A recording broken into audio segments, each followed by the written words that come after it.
11h30 à Kinshasa, c'est l'heure pour nous de vous informer, mesdames et messieurs. Bienvenue à ces bulletins d'information sur Mondico Télévision.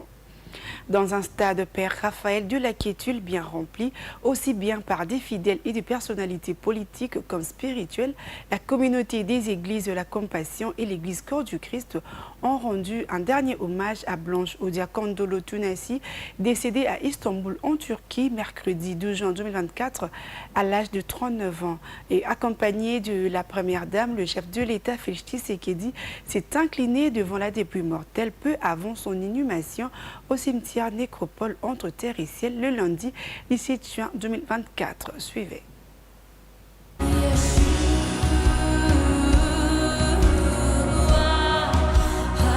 Rassemblés au stade Tata Raphaël de Kinshasa, pas pour un spectacle, mais plutôt pour rendre le dernier hommage à Madame Blanche Odia Kandolo Tunasi, épouse du pasteur Marcelo Tunasi de l'église La Compassion, chrétien de l'église Corps du Christ, famille biologique, amis et connaissances, célébrer le nom de l'Éternel pour sa volonté accomplie.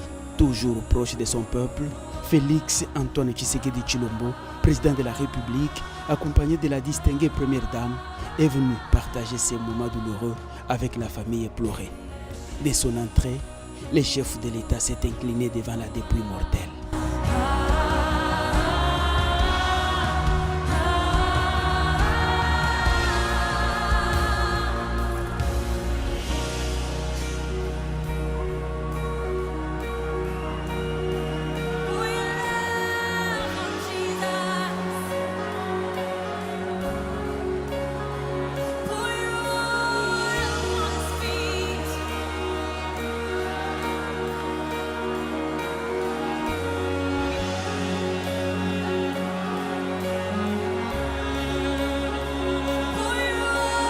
Prenant la parole pour témoigner au sujet de sa défunte femme, pasteur Marcelo a reconnu que la mort de Blanche, sa chère épouse, est la volonté de Dieu.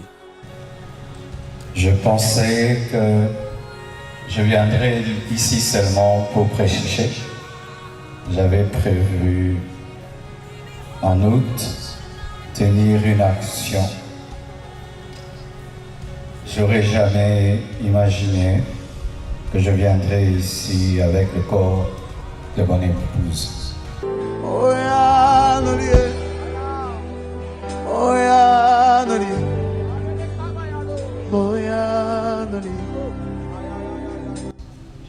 Mais les voies de Dieu sont insondables. Cœur brisé, la parole de Dieu prêchée pour la circonstance a apaisé le chagrin. Les dépôts de Job et des fleurs,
prières et cantiques ont clôturé la cérémonie de ces derniers hommages. Le corps de Madame Blanche Kandolo Tunasi a été conduit à sa dernière demeure à Nécropole, entre terre et ciel.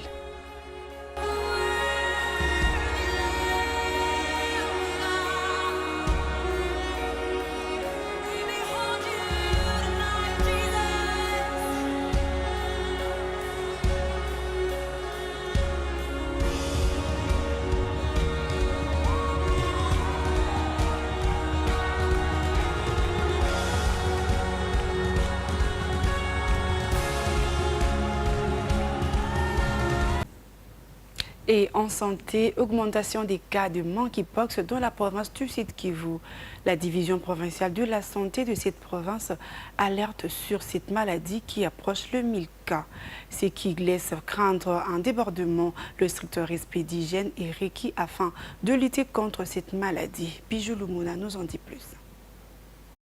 La division provinciale de la santé du Sud Kivu alerte sur la situation préoccupante de la maladie de monkeypox dans la province. Selon le Dr Claude Baïziré, directeur de communication de la division provinciale de la santé du Sud Kivu, la province approche les 1000 cas, ce qui laisse craindre un débordement. La situation de monkeypox dans la province du Sud Kivu continue à être compliquée car à ce jour, nous approchons les 1000 cas. En une semaine, nous avons enregistré plus de 100 cas. Cela inquiète tout le monde, surtout nous, à la division de la santé, car nous risquons d'être débordés par cette situation, a confié le Dr Claude Baïziré. La direction provinciale de la santé ajoute qu'il y a déjà eu de guérisons et 10 décès enregistrés, dont 2 de plus cette semaine. La situation de monkeypox reste toujours préoccupante. La zone de santé de Kamituga, quant à elle, continue à enregistrer des cas. Elle a déjà plus de 500 cas de monkeypox, mais d'autres zones commencent également à être affectées, notamment la zone de santé de Niagezi, particulièrement dans sa partie Kamanyola et du côté d'Ouvira. Niagezi a dépassé la centaine de cas, Ouvira en compte beaucoup et actuellement il y a plusieurs cas aussi dans la partie de Fizi vers Massissi. Partie de Kamituga, le monkeypox a atteint 22 de 34 zones de santé de la province du Sud Kivu. Les spécialistes de la santé appellent au respect strict des mesures d'hygiène pour lutter contre cette maladie afin qu'elle ne se propage pas davantage.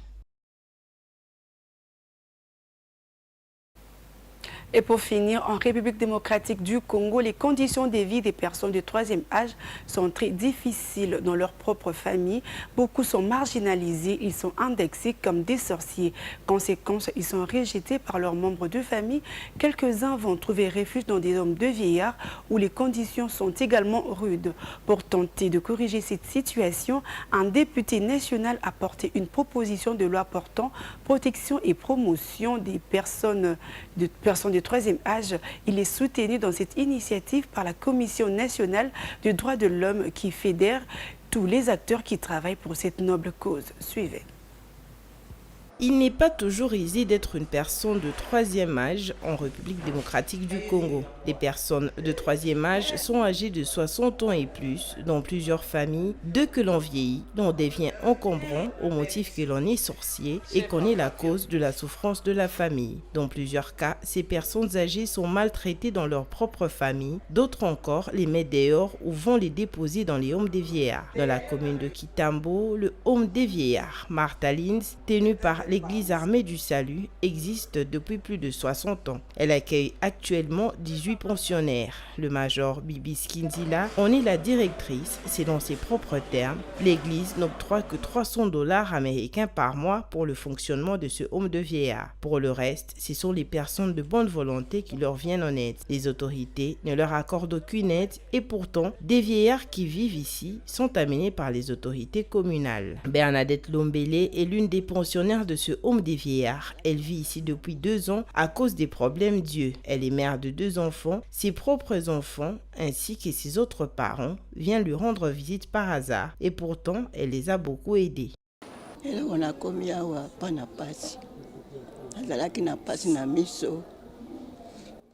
Je suis ici à cause de la souffrance. J'avais des problèmes d'yeux. Ma famille m'a abandonné à cause de la souffrance. C'est la mode à Kinshasa. Si tu as de moyens financiers, la famille s'attache à toi. Si tu en manques, on te fouille comme des chauves-souris. Même tes propres enfants te méprisent. Ils viennent irrégulièrement. Même mes propres frères et sœurs que j'ai élevés ne viennent pas me rendre visite.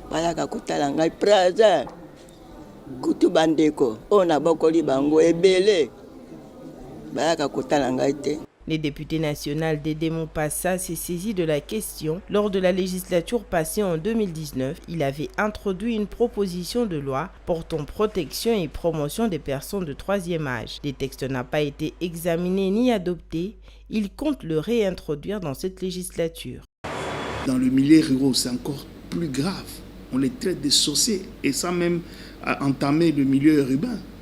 C'est des gens à perte de vue. Des fois, ils n'ont pas de maison car l'État ne loge plus des gens, malgré que c'est un engagement constitutionnel. Donc, ils se trouvent dans la rue, sans abri. C'est honteux.